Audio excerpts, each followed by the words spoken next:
and welcome to a brand new video from Beasts of War entitled Today's Clarifications. Yep, we do listen to you. We actually read the comments, and you know, other than one or two idiots. Yeah. When you can't get your full base on the board, you don't get an invulnerable save. Yes, so there's. Let's start with the clarifications. Number one, we're talking about if whenever units are coming on in Dawn of War, okay, and or by making at it any stage walking on. and using a combo such as makes all the terrain difficult, makes all the terrain dangerous. You walk very slow and you take the lowest number of the 2 dice rolled. It is in Dawn of War deadly for Terminators and vehicles that are in reserve, because you take the lowest number that's rolled. So if it rolls ones, okay, a Terminator's base is more than 1 inch. 40 mil. So it can't get on the board, therefore they die. You don't get invulnerable save. You don't get any kind of save. You just don't get on the board. Dreadnoughts are the same. Anybody on a Terminator 40 mil base, and the vehicles, I believe, on a roll of a 1 or a 2 are mobilized as they touch the edge of the board. Yeah. So they're dead too. They're dead as well. So that's the first clarification. Number two is a clarification on Death Ray. We've had a number of people go, that's wrong. Beast of War is wrong. It's not how it's done. You get a number of hits equal to the number of models under the line. Well, no, that's not how this rule is written. And let me read it to you once more. To fire the Death Ray, nominate a point on the battlefield anywhere within the weapon's range. Then nominate a second point within D36 of the first. Fair enough. Then draw a straight line between the 2 points. Right, here. Every unit, friendly or enemy, underneath the line suffers a number of hits equal to the number of models in the unit underneath the line. So, if it was the way you're trying to describe, where it's just the models under the line, it would have read of every unit, friendly or enemy, underneath the line suffers a number of hits equal to the number of models underneath the line. But it says the number of models in the unit underneath the line. So this Death Ray is truly that. A big, glorious Death Ray. Exactly. It costs 175 points. And it's in a tiny little soft vehicle. They've balanced it by being hugely expensive and a poor vehicle. Now, I don't know where this misinterpretation of that rule is stemming from, but as per usual with Wargamers, and to be honest, I do love it. You know, it has cropped up from somewhere and it has now become fact. Somebody but it's not fact. Has read this and went, no, that's far too powerful. That's far too powerful. Just the guys underneath the line. No, it's not too powerful. You know, if you're orcs, you might think it's too powerful. If you're nids, you might think it's too powerful. But no, it's 170 points of weapon that does that. And to be honest, the vehicle that carries it is not particularly powerful. 11. So don't be too worried about it. Yeah. Anyway, so that is the clarification on the Death Ray. Next up, we're going to do a clarification on Entropic Strike. Entropic Strike. The rules. The thing I have with Entropic Strike, it says in the Entropic Strike that if you hit a model, a regular guy. Well, let me read it out. Okay, it's the easiest way. That way, we're not guessing about it. Any model that suffers 1 or more unsaved wounds from a weapon or model with this special rule immediately loses its armor save for the remainder of the battle, effectively altering its armor save to dash. Right. This is the key bit. Wounds. So Scarbs roll to wound regular models. Yes. Right. For each hit a vehicle suffers from a weapon or model with this special rule, roll a d6. For each result of a 4+, it immediately loses 1 point of armor value from all facings. If a vehicle is reduced to armor 0 on any facing, it is immediately wrecked. Right. So for me, each time, say you hit a Land Raider, you then roll Entropic Strike, then you roll to penetrate. Because if you roll to wound normal guys, why wouldn't you roll? A roll to penetration for me is the exact same as a roll to wound. Yeah, because it says for each hit. So you're doing it's not each wound. Phase, you're not doing after you've tried to penetrate it, then do Entropic Strike. Which means Land Raiders are toast. It means everything's toast. It means that if you run up to like a Dreadnought drop pod and you go, I only knock 7-8 points off you, you're going, yeah, now I'm strength 3 and you've got armor 4. I need 1s to glance. Yeah. Or you're maybe even down to armor 2, armor 1. Now, the difficulty is you could look at this both ways. You could say, oh, no, that's cheesy. But it's not cheesy because in the very next combat, that's what they expect to happen anyway. Yeah. So...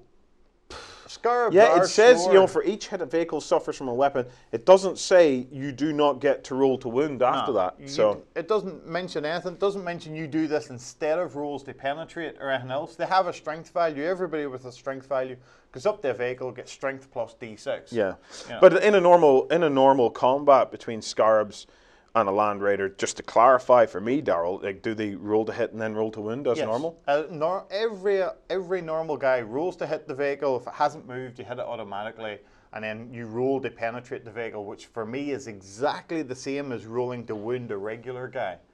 So if they get the roll to wound a regular infantryman, why would they not get the roll to wound a vehicle? So if I send a 10 bases of Scarabs into a vehicle, they get 50 attacks. Yep. Okay.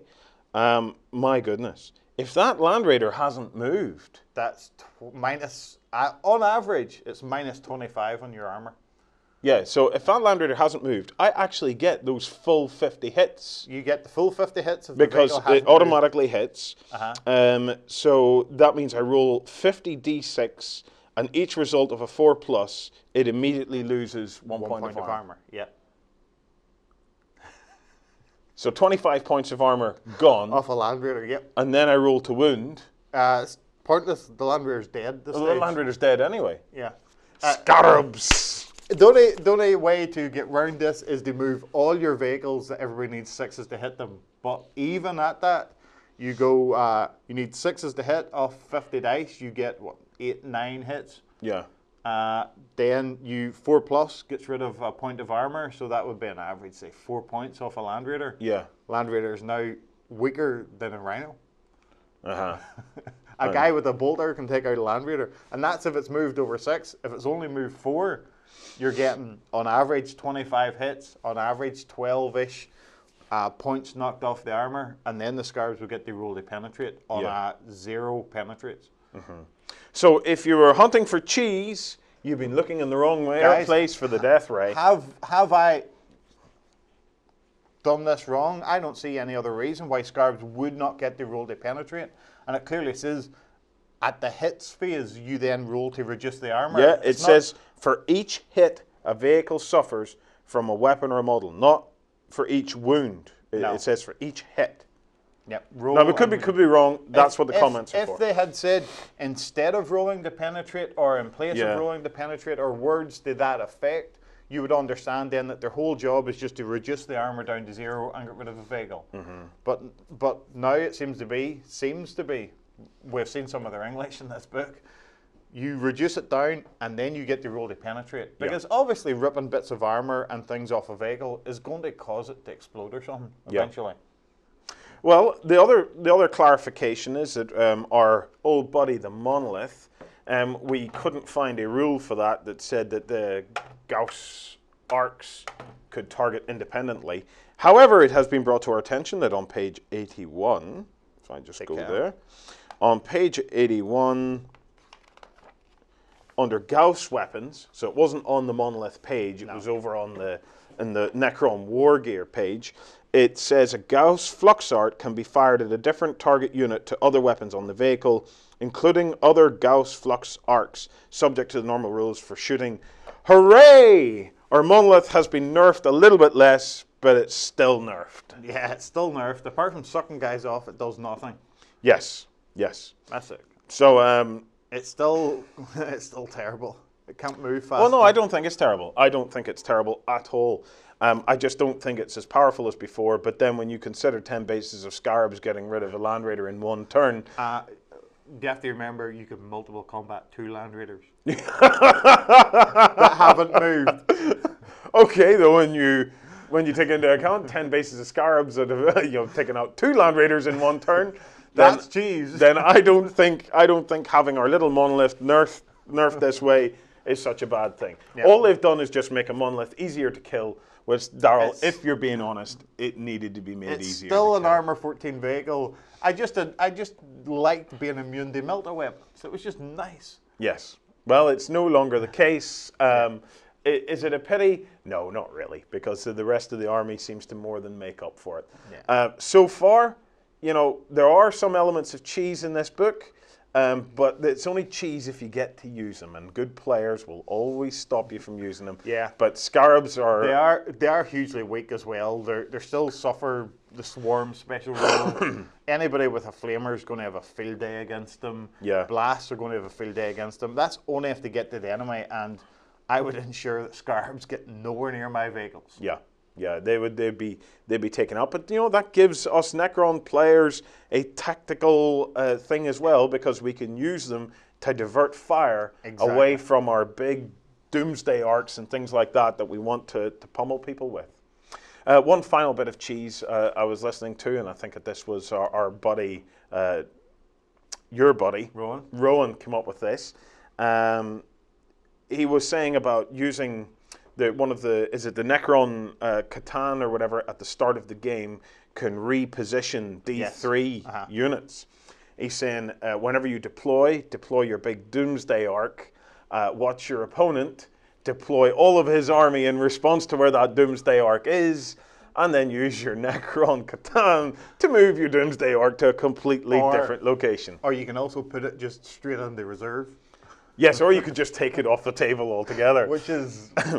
So it's it is a nice one. The only thing about the Doomsday Arc is with a range of 72 inches, unless it was a total fool that you played and he squirreled himself away in one corner because of the fear of one weapon that realistically he could kill relatively easily anyway. Yeah. But other than that, it's all this interesting stuff that's coming out. Necrons have turned out to be a highly tactical army. Yes, very much so. Unless you get Doom Raid. Yeah, we'll try and see if we can continue these updates either by video or by posts, writing some answers and things. Once the GWFAQ comes out, no doubt we can sit down and chat about that. Yeah, but during this week we'll maybe add the odd post or something when we feel that something has been overlooked, or it's just plain wrong, or there's a bit of an argument developing about it, and we always want to throw our 2 cents in. Other than that, at the end of the week, we'll try and do a little recap on the army. But, at this point, you guys are only just starting to see the videos. We've been made a lot of videos by this stage. I've got to say, that Necrons are not the army they used to be. No. And Necrons are not the army I expected them to be. And once you get over the shock of it, that they're not what they used to be, and they're not what you expected them to be, and you look at them and try and forget about everything that you ever knew about Necrons, they're actually a very, very, very interesting army. They are very interesting. I was expecting a huge mindless horde of warriors marching across the board, but I didn't get that at all. I got huge tactical depth instead. Yeah, it's enormous tactical depth.